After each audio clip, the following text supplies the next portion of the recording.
अस्सलामुअलैकुम विद्यार्थी मित्रों। जनाब बाबूभाई सुपारीवाला गर्ल्स प्राइमरी स्कूल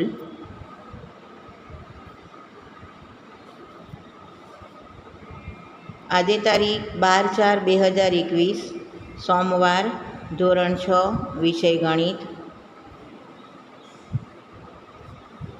प्रकरण 8 दशांश अपूर्णांक द्वितीय सत्र पुनरावर्तन। विद्यार्थी मित्रों, આપણો ગણિતનો અભ્યાસક્રમ પૂર્ણ થયો છે। હવે આજથી આપણે જે દ્વિતીય સત્રની પરીક્ષા થવાની છે તેનું પુનરાવર્તન શરૂ કરીશું। દ્વિતીય સત્રમાં પ્રકરણ 8થી 14 સુધી છે। વિદ્યાર્થી મિત્રો, દરેક પ્રકરણ વાઇઝ આપણે પુનરાવર્તન શરૂ કરીએ। પ્રથમ આપણે પ્રકરણ 8થી શરૂ કરીશું। પ્રકરણ 8થી દશાંશ અપૂર્ણાંક, તેમાં કેટલાક દાખલાની આપણે આજે પ્રેક્ટિસ કરીશું, એટલે કે તેનું પુનરાવર્તન કરીશું। વિદ્યાર્થી મિત્રો, પુનરાવર્તનમાં તમને જે દાખલા અહીં સમજાવવામાં આવે છે તે દરેક દાખલા તમારે વિડીયોમાં ધ્યાનથી જોવા, સમજવા અને ગણિતની નોટમાં દ્વિતીય સત્રનું પુનરાવર્તન એમ હેડિંગ મારીને ગણિતની નોટમાં લખવા। ચલો શરૂઆત કરીએ। પ્રશ્ન 1, નીચેની દશાંશ સંખ્યાઓની સ્થાન કિંમત લખો। ચલો, સ્થાન કિંમત એટલે આપણે જો સાદી સંખ્યા હોય, પૂર્ણાંક સંખ્યા હોય તો એમાં આપણે એકમ, દશક, સો, હજાર એ પ્રમાણે સ્થાન ગણીને સ્થાન કિંમત લખીએ છીએ, બરાબર। અહીં દશાંશ અપૂર્ણાંકવાળી સંખ્યા છે। દશાંશ અપૂર્ણાંકમાં વચ્ચે દશાંશ ચિહ્ન હોય તેની આ તરફ જમણી બાજુ કહેવાય અને આ તરફ ડાબી બાજુ કહેવાય, બરાબર। તો દશાંશ ચિહ્નની જમણી બાજુના સ્થાનની વાત કરીએ તો પ્રથમ દશાંશ, પછી શતાંશ અને સહસ્ત્રાંશ।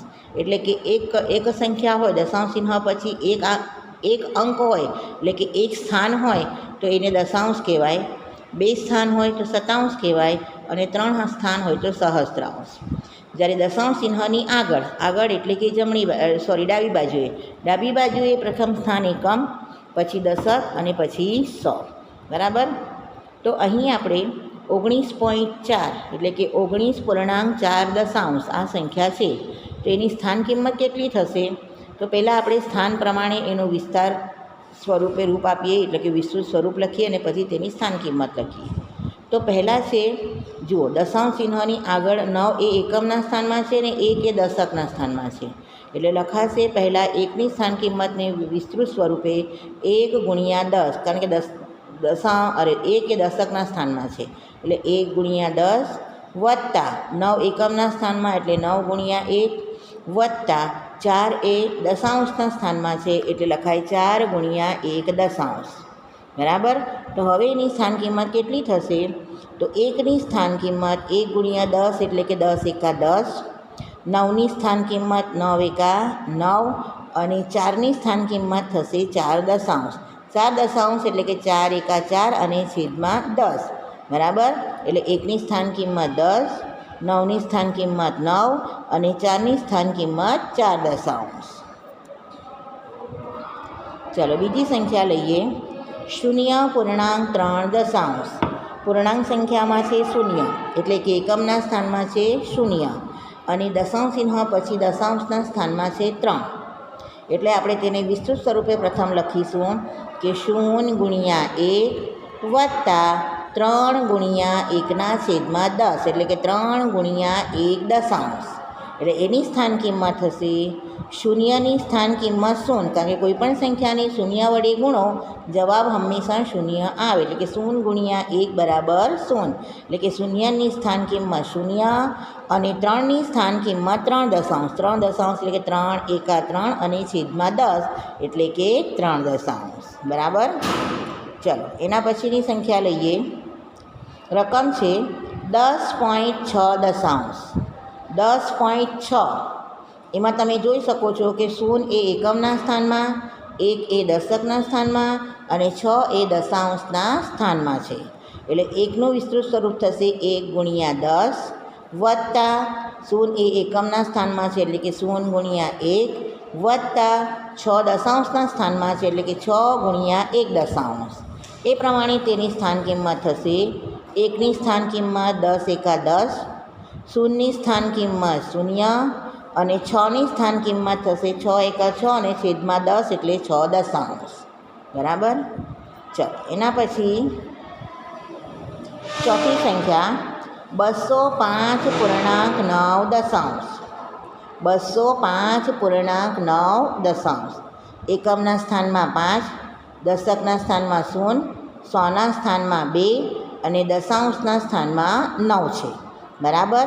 ચલો શરૂઆત કરીએ 2થી.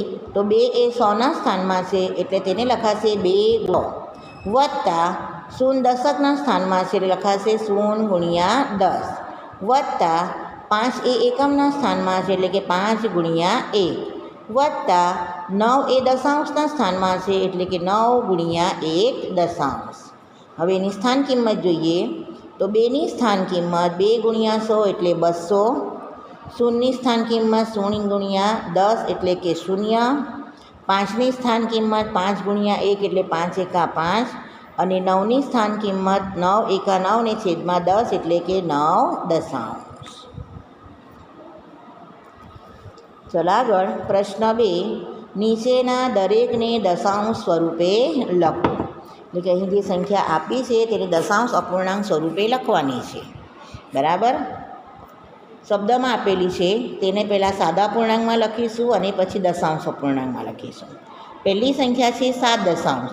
7 દશાંશ એટલે અપૂર્ણાંકમાં લખાય 7/10. હવે દશાંશ અપૂર્ણાંકમાં કેવી રીતે લખાય? તો આગળ કોઈ પૂર્ણાંક સંખ્યા આપી નથી તો તેનો 0, પછી દશાંશ ચિહ્ન અને છેદમાં 10 હોય તો દશાંશ ચિહ્ન પછી એક સ્થાન આવે એટલે અહીં આપણે 7 મૂકીએ તો એક સ્થાન બની જાય છે એટલે 0.7. બરાબર. શું લખાય? 0.7 એટલે કે 0.7 દશાંશ. ચલો બીજી સંખ્યા 2 દશક અને 9 દશાંશ. 2 દશક અને 9 દશાંશ. 2 દશક એટલે 20, કારણ કે 1 દશક હોય તો 10 થાય તો 2 દશક એટલે 20. 2 દશક એટલે 20 વત્તા 9 દશાંશ. 9 દશાંશ એટલે 9/10. બરાબર. હવે એને આપણે દશાંશ અપૂર્ણાંકમાં કેવી રીતે લખીશું? તો 20 એ પૂર્ણાંક સંખ્યા છે એટલે કે પહેલાં આવશે 20, પછી દશાંશ ચિહ્ન અને 9 દશાંશ એટલે દશાંશ ચિહ્ન પછી લખાય 9 એટલે 20.9. શું લખાય ને? 20.9. એના પછી ત્રીજી સંખ્યા 14.6. અહીંયા આપી દીધું છે 14.6 એટલે પહેલાં પૂર્ણાંક સંખ્યામાં 14 પોઈન્ટ એટલે દશાંશ ચિહ્ન અને એના પછી લખાય 6, 14.6. ચલો એના પછી 100 અને 2 એકમ. 100 અને 2 એકમ. 100 એટલે 100 વત્તા 2 એકમ એટલે 2. બરાબર. એટલે શું થશે? 100 વત્તા 2 એટલે કે 102. હવે અહીં એકમ અને દશક અને 100ની સંખ્યા જ આપી છે. દશાંશ ચિહ્ન પછીની કોઈ સંખ્યા દશાંશ, શતાંશ, સહસ્ત્રાંશ આપી નથી એટલે દશાંશ ચિહ્ન પછી અહીંયા કોઈ અંક ન આવશે તો ત્યારે લખાશે 0. 102 એટલે કે 100 વત્તા 2 એટલે કે 102, પછી દશાંશ ચિહ્ન ને પાછળ કોઈ સંખ્યા નથી દશાંશ, શતાંશ, સહસ્ત્રાંશવાળી તો લખાશે 0 એટલે 102.0. ચલો એના પછી 600.8. 600.8 એટલે પહેલાં લખાશે 600, પોઈન્ટ એટલે દશાંશ ચિહ્ન અને દશાંશ ચિહ્ન પછી લખાશે 8. 600 પછી દશાંશ ચિહ્ન અને 8. 600.8. ચલો પ્રશ્ન 3. નીચેના દરેકને દશાંશ સ્વરૂપે લખો. અહીં પણ આપણે દશાંશ સ્વરૂપે જ લખવાનું છે. તો અહીં આપણને સાદા પૂર્ણાંકમાં સંખ્યા આપી છે. એક અંશ અને છેદવાળી સંખ્યા હોય તો તેને સાદો અપૂર્ણાંક કહેવાય. સાદા અપૂર્ણાંકમાંથી એને દશાંશ સ્વરૂપે આપણે લખવાની. પહેલી સંખ્યા છે 5 દશાંશ. 5 દશાંશ એટલે આગળ કોઈ સંખ્યા નથી પૂર્ણાંક. બરાબર. તો પહેલાં આવશે 0, પછી પોઈન્ટ એટલે કે દશાંશ ચિહ્ન અને 5 દશાંશ છેદમાં 10 હોય તો દશાંશ ચિહ્ન પછી એક સ્થાન આવે એટલે ઉપર જે 5 આપેલા છે અંશમાં તે આપણે દશાંશ ચિહ્ન પછી લખીએ તો એક સ્થાન બની જાય એટલે આને કહેવાય 0.5 દશાંશ એટલે કે 0.5.